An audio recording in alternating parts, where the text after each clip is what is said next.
Ny mofinaina isan'andro atolotry ny mpitandrina rakotina valina maoly.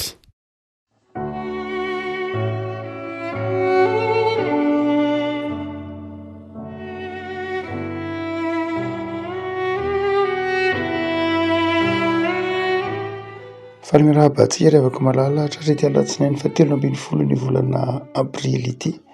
Ny mofinaina izay voalahatra ho antsika dia ny taratasy nosoratana ho an'ny Filipiana.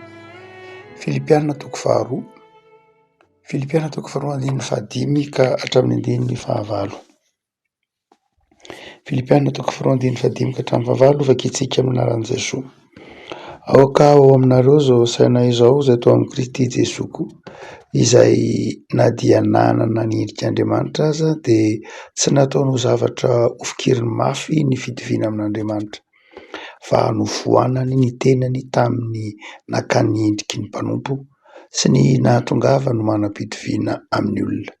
Ary rehefa hita fa nanataray olona izy dia nanetry tena ka nanaiky hatramin'ny fahafatesana, dia ny fahafatesana tamin'ny hazo fijaliana. Ray masino manamasinana amin'ny fahamarinana ny teninao ny fahamarinana. Amen. Paoly izay teolojianina kristianina voalohany no manazava ny fanafoana tenan'i Jesosy. Marina fa betsaka ireo teolojia voizin'ireo apôstôly isan'ny roa raika ambin'ny folo tahaka ny Jaona ary Petera, saingy i Paoly dia mamaka fankalalina indrindra momba ny famonjena, mamaka fankalalina momba ny sitrapon'Andriamanitra any amin'ny taratasy ho an'ny Romanina, taratasy ho an'ny Koritianina, ary eto dia mby amin'ny taratasy ho an'ny Filipianina isika, izay anehon'ny Paoly hanazavany fa lay Jesoa dia nanana ny endrik'Andriamanitra, Andriamanitra nanana ny endrik'Andriamanitra kanefa nanafoana tena. Raha ohatra ka mamiditra na ity andiny mivitivity amperan-tanantsika ity isika milaza ny fanafoana tena ny Tompo, dia azo fitinina ny hoe Jesoa nanafoana tena mba hamonjy. Nanafoana tena mba hamonjy Jesoa. Tsy nanafoana tena Jesoa mba hitsangatsangana ety ambonin'ny tany sanatria, na hanafoana tena hamantatra ny zavatra nisy ety ambonin'ny tany, fa nanafoana tena Jesoa mba hamonjy ny olombelona. Toka mijery isika ilay voambolana hoe nanafoana tena, izay teny grika moa nazahoana azy keno, nazahoana ny teny frantsay hoe kenose, ny teolojia antsoina hoe kenose lava be mihitsy raha ohatra ka mijery izany tsika eo amin'ny lafiny kristolojika, dia miresaka ny ilay hoe zava-dehibe ny nakan'i Jesoa endrika olombelona, ny fitafia nofon'ny Tompo, izay midika tsy hoe fanetretera ihany fa midika fitiavana, fakana, fandraisana ny toeran'ny olona mpanota zay tokony ho faritra amin'ny hazo fijaliana, dia ny foanan'i Jesoa lay toetra mahandriamanitra azy ary nanaiky hanompo izy. Zay le kenose na ilay fanafoana tena. Raha ohatra ka mijery ary isika hoe ahoana zany nanafoana tena mba hatateraka ny famonjenantsika, inona ny lalàna diavin'ny Tompo, fa ny foanany tamin'ny inona moa ny tenany, inona ny antony nanamoanany ny tenany, dia ny voalohany dia izao, lay manafoana tena mba hamonjy ny olona dia tsy maintsy ho ao anatin'ny olona ny fanahy ny antsoina hoe fanompona. Tsy afaka manafoana tena mihitsy raha tsy manana ny fanahy ny antsoina hoe fanompona. Nanaiky hanafoana tena mba hamonjy Jesoa eto ary nandray ny toerany maha-mpanompo. Betsaka ny olona te hanompo, betsaka ny olona ny te hamonjy ny hafa, betsaka ny olona ny te hijoro ho mpamonjy, ho irak'Andriamanitra, saingy izao indraindray tsy ao lay fanahy ny fanompona. Lay fanahy ny antsoina hoe fanompona. Ny fanafoana tena dia izao midika fandraisanao lay toerany maha-mpanompo. Amin'ity filazantsara na amin'ity tsotra masina zay amperan-tanantsika ity amin'ny testamenta vaovao dia misy voambolana maro rehefa miteny hoe mpanompo. misy vombolana maro efa miteny hoe mpanompo isan-karazany io lazany tsy ny testamenta vaovao fa ny testamenta taloha koa aza. Am'teny zay teny grika dia misy ny antsoina hoe zay matetika rentsika dia ny antony hoe diakonos. Ny diakonos zay midika hoe mpanompo saingy ny diakonos dia mpanompo manatanteraka andraikitra manokana. Mpanompo zany hoe tsy hoe statut tsy hoe satakory le diakonos fa milaza andraikitra, zany hoe misy zavatra, misy fanompona manokana, misy andraikitra manokana, misy ministera manokana omenaka dia zay ny antsoina hoe diakonos.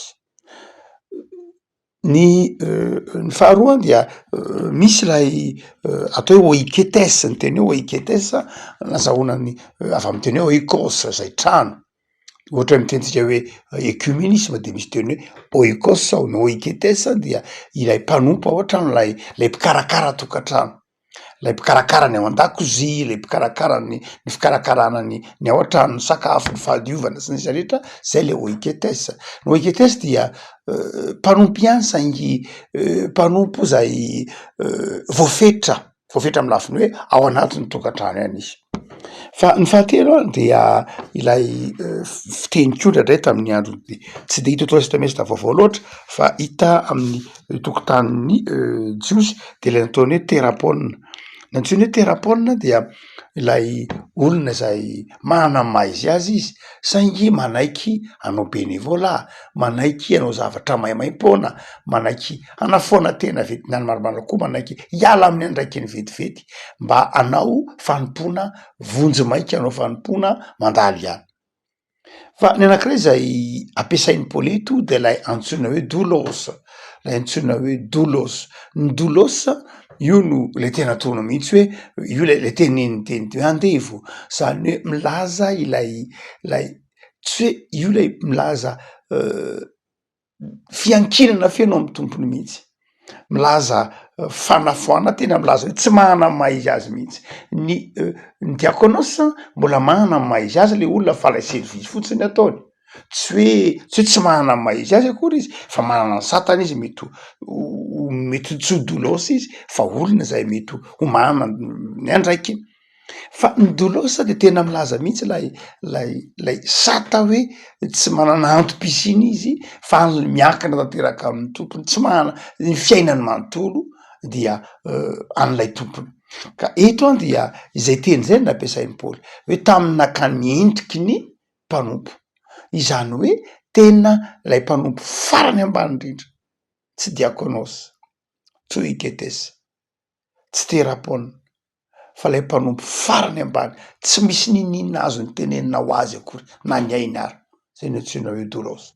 Tsy misy zavatra eny aminy ka tononony hoe azy, na ny fisinina, ny fahasalamana, na zay maha izy azy de zao tsisy ny azo tononona hoe azy fa an'lay tompony. Ary dia i Paoly eto manao hoe nana foana teny Jesoa mba hamonjy atsika ka nandray an'izany toerana izay toeram-piankinana izany, toeram-piankinana, toerana zay fanafoanana izay mety ho tompo-tsoa, zay mety ho heverina ny tena ho mety de nafoy avokoa. Afaka malala amin'ny alatsinainy ity dia apatsivy ny tenin'Andriamanitra antsika. Hoy Paoly manao hoe tokony ho ao aminareo nge zany toetra zany, tokony ho ao aminareo zany toetra manana ny fanahy ny fanompona izany. Fanahy ny fanompona tsy hoe manetry tena ihany fa fanahy ny fieritreretana, tsy fanaovanao zava-dehibe ny tena manokana, tsy fanaovanao zava-dehibe ihany fa tena fieritreretana ny tena mihitsy ho tsy misy ary. Satria le teny hoe manafoana tena, le manafoana de milaza hoe le kenos, le keno de milaza hoe atao tahaky ny tsisy ninina mihitsy, atao tahaky ny toy ny néant, tokony lasa tsy misy ninina, lasa miverina makany amin'ny fahafoanana. Zay mahatonga ny hoe eto dia tiany Paoly ho takatritsika fa na iza mangetaeta mba hamonjy ny hafa, mangetaeta mba teo ilainy ny fiarahamonina satria mahatsiaro ny fitiavan'i Kristy, satria mahatsiaro ny fitiavan'Andriamanitra, tia hamonjy ny hafa, tia hamonjy ny mpiarabelona, tia handray andraikitra eo anivon'ny tany amamonina de zao tiany zoatra masina ho takatrao. Fa ny lalana voalohany dia ny fanananao ny fanahy ny fanompona, manaiky ho mpanompo, manaiky hanompo ny hafa, manaiky ho tsinotsinona mihitsy ary, ka izay eo aminao dia afoinao mba hoentina mampandroso ny hafa. Ravako Jesoa na de nanana ny endrik'Andriamanitra, tena zanak'Andriamanitra, nanaiky ho faty tao amin'ny hazo fijaliana, nanaiky ho tonga olombelona mba hamonjy antsika. Fa ny faharoa zay aseho didiny zotra masina ty koa ravako malala, lay manavoana tena mba hamonjy de izao fankatoavana. Fanahy iny antsoina hoe fankatoavana, tsy hoe mpanompo ihany ka mpanompo mety ho be famalina tahaka ny atsika amin'ny fanoharana be dehibe hita ao amin'ny filazantsara zay be dehibe ny tenenin'i Jesoa mpanompo, fanoharana be dehibe momba mpanompo, misy mpanompo be famalina be dehibe ao de ataotsika hoe ilay nomena talenta anankiray fotsiny ao matodika 5 mpanompo izy fa mpanompo be famalina, mpanompo tsy manaraka ny fandaminana. Fa tsy hoe rehefa mpanompo akory dia manaiky avokoa, fa misy mpanompo zay tsy mankatony ny afatry ny tompony na ny didiny tompony na ny toromarika ny tompony. De eto ny toetra faharoa am'zany hoe fanafoana tena mba hamonjy ny hafa zany de ny fankatoavana. Tsy hoe fankatoavana io tsy midika le hoe fanekena ihany, iny anankiray mendrika ny fankatoavana, fa hoe zay ataonao de ataonao hatramin'ny farany, zay nekenao atao de ataonao hatramin'ny farany, ary zay nataonao de ataonao tsara, zay ataonao de ataonao vita tsara, zay ataonao de ataonao vita mendrika. Ka raha miteny eto hoe manafoana tena mba hamonjy ny hafa de izao ataonao hatramin'ny farany. Jesoa tsy nijanona tenany rehefa namonjy antsika, teo ny mpanakify, teo ny mpanatsahatso, teo ny zavatsarotra ny lalovan'i Jesoa, fa nitohizany hatramin'ny farany lay asa-pamonjena. Ka eto Paoly de miteny manao hoe mba aokareo aminareo zany toe-tsainy zany hoe toe-tsaina ny fankatoavany, zay ekenareo natao de ataovy tsara.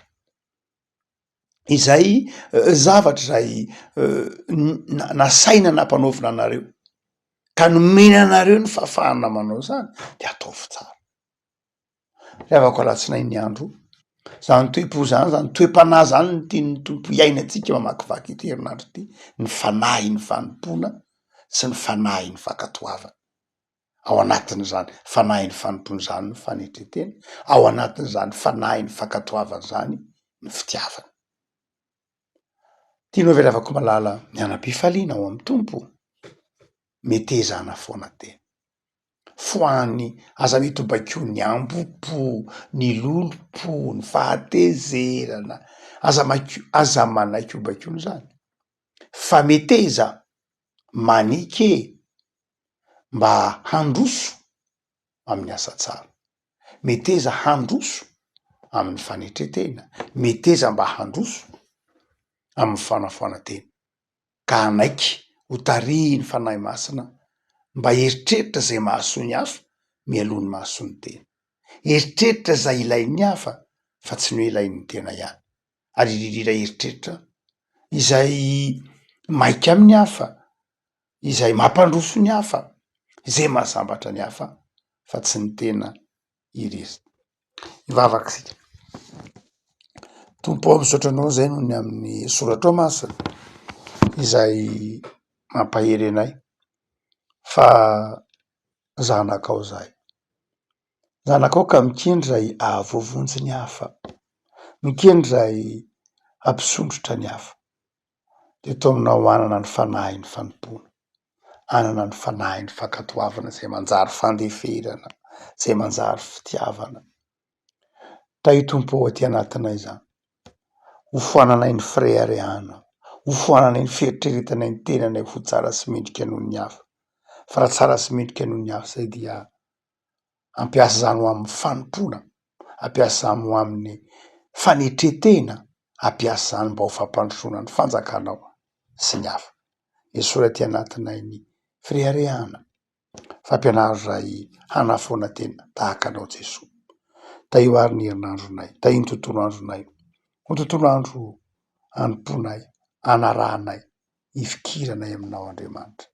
Aoka hanapaka tomponay ny fiadanana, aoka hanapaka tomponay ny fifaliana, aoka hanapaka tomponay ny fanetretena. De mitaianay am'ty herinandro ty Jesoa, rakofy amin'ny fahasoavanao, ny fikasana tsara ty anatinay, androsonay amin'ny fahalalananao, amin'ny anaranao Jesoa. Amen.